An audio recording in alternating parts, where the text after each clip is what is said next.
شیروں کے ہاں جو بچے پیدا ہوتے ہیں وہ پیدا ہی شیر ہوتے ہیں، اور جس قوم سے ہم تعلق رکھتے ہیں، میں نے آپ سے کہا کہ ہمیں اپنے ماضی کو ٹٹولنا چاہیے کہ ہم ہیں کون۔ ہم ان لوگوں کی قوم تو نہیں ہے جو انگریزوں کے گھوڑے نلا کر دعانے وصول کرتے تھے۔ ہم ان لوگوں کی قوم تو نہیں، ان کی نسل تو نہیں ہے جو انگریزوں کی سامنے اپنے مسلمانوں کی مخبریاں کر کے انعامات وصول کیا کرتے تھے۔ ہم لوگ تو آزادی کے لیے اپنی جانیں قربان کرنے والے لوگوں کی نسل ہیں، جنہوں نے کبھی بھی موت کی پرواہ نہیں کی، جو کبھی موت سے نہیں ڈرے، ہمیشہ انہوں نے آزادی سے عشق کیا۔ اس خاموشی سے آپ اپنی آنے والی نسلوں کے لیے گڑھے کھود رہے ہیں، تو اس سے بہتر یہ نہیں ہے کہ آج ہم علم بغاوت بلند کریں، ہم احتجاج کریں، ہم اپنے ساتھ ہونے والی ناانصافی پر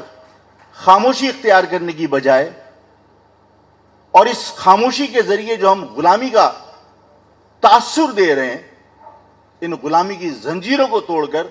اپنے آنے والی نسلوں کو کوئی بہتر مستقبل اگر دینا چاہتے ہیں، ان کو آزادی دے کر جائیے۔ آپ کا حال یہ ہے، ہمارا حال یہ ہے، میں اپنے آپ کو آپ سے الگ کیوں سمجھوں؟ ہمارا حال یہ ہے کہ ہم ہر ظلم پر، ہر ناانصافی پر خاموشی اختیار کرنے میں اپنی عافیت سمجھتے ہیں۔ کوئی بھی آئے بدماشی سے آپ سے موبائل چھینتا ہے اور آپ خاموشی سے موبائل دے کر خاموشی سے نیا موبائل خرید لیتے ہیں۔ آپ کے گھر میں پانی آئے نہ آئے، آپ کے ہاں بل ضرور آئے گا، خاموشی سے بل جمع کر دیجیے۔ اگر آپ کے ہاں پانی نہیں آ رہا ہے، خاموشی سے جا کے پانی کا ٹینک خرید کے لے آئیے۔ آپ نے ہر ظلم کے اوپر سوائے خاموشی اختیار کرنے کے کچھ نہیں کیا، کہ آپ کی یہ خاموشی آپ کے آنے والی نسلوں کے لیے گڑھے کھود رہی ہے۔ ہم ہر ظلم کے اوپر خاموشی اختیار کرتے ہیں۔ میونسپلٹی کی کوئی سہولت آپ کو ملتی ہے، لیکن اس میونسپلٹی کی سہولت نہ ملنے کے باوجود آپ کے میونسپلٹی ٹیکس بجلی کے بل میں لگ کر آئے گا، خاموشی سے آپ ادا کر دیں گے، کیونکہ آپ چپ رہنے میں، خاموش رہنے میں اپنی عافیت سمجھتے ہیں۔ کل اسی شہر میں، جہاں یہ شہر کوڑے کا ڈھیر بن گیا، جہاں کوڑا اٹھانے والا کوئی نہیں ہے، کوڑا اٹھانے کے نام پر اس شہر کے لوگوں پر ہر گھر پر 300 روپے تک کا ٹیکس آئے گا اور گیس کے بل میں لگ کر آئے گا۔ یہ فیصلہ ہو چکا، یہ لیٹر لکھا جا چکا، یہ پیسے بھی آپ خاموشی سے ادا کریں گے، اس لیے کہ آپ یہ سمجھتے ہیں کہ احتجاج کیا تو کہیں مارے نہ جائیں، کہیں آواز بلند کی، احتجاج کی تو کہیں کوئی ہمارے مال اسباب لٹ نہ جائیں۔ یہ تو ایک حقیقت ہے جو کتابوں میں لکھی جائے نہ لکھی جائے، مجھے اور آپ کو اپنی آنے والی نسلوں کو منتقل کرنا چاہیے تھا، مجھے اور آپ کو اپنی اولادوں کو بتانا چاہیے تھا کہ 1971 میں جو بانیان پاکستان کی اولادیں مشرقی پاکستان میں رہتی تھیں، انہوں نے پاکستان کی افواج سے آگے بڑھ کر اپنے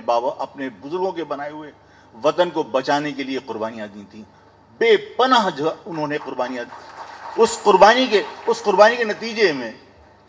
قربانی کے نتیجے میں کیا انعام ملا؟ محصورین مشرقی پاکستان، جنہیں آپ بہاری کہتے ہیں، جانوروں کی طرح ریڈ کراس کے کیمپوں میں قسم و پرسی کی زندگی گزار رہے ہیں۔ کس کی ذمہ داری تھی؟ پنجابی نہیں بولے گا، ہمیں دکھ بھی نہیں ہے، اس لیے کہ جو محصورین مشرقی پاکستان ہے، جو ریڈ کراس کے کیمپوں میں قسم و پرسی کی زندگی گزارے، وہ پنجابی نہیں بولتے۔ پختون اگر ان کے لیے آواز نہ اٹھائے تو ہمیں دکھ نہیں ہے، اس لیے کہ ان ریڈ کراس کے کیمپوں میں جو قسم و پرسی کی زندگی ہمارے لوگ گزار رہے ہیں، وہ پشتو نہیں بولتے، وہ بلوچی نہیں بولتے، وہ سندھی نہیں بولتے، وہ اردو بولتے ہیں، لیکن اس کے باوجود اگر آپ کی طرف سے خاموشی ہے تو یہ دکھ کی بات ہے۔ ظلم تو یہ ہے کہ کراچی یونیورسٹی جو واقعی ہمارا فخر تھی،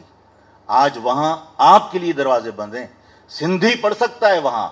پٹھان پڑھ سکتا ہے کراچی یونیورسٹی میں, بلوچ پڑھ سکتا ہے, سب پڑھ سکتے ہیں, آپ نہیں پڑھ سکتے. خاموش رہیے, اپنی چپ مت توڑیے, احتجاج مت کیجیے,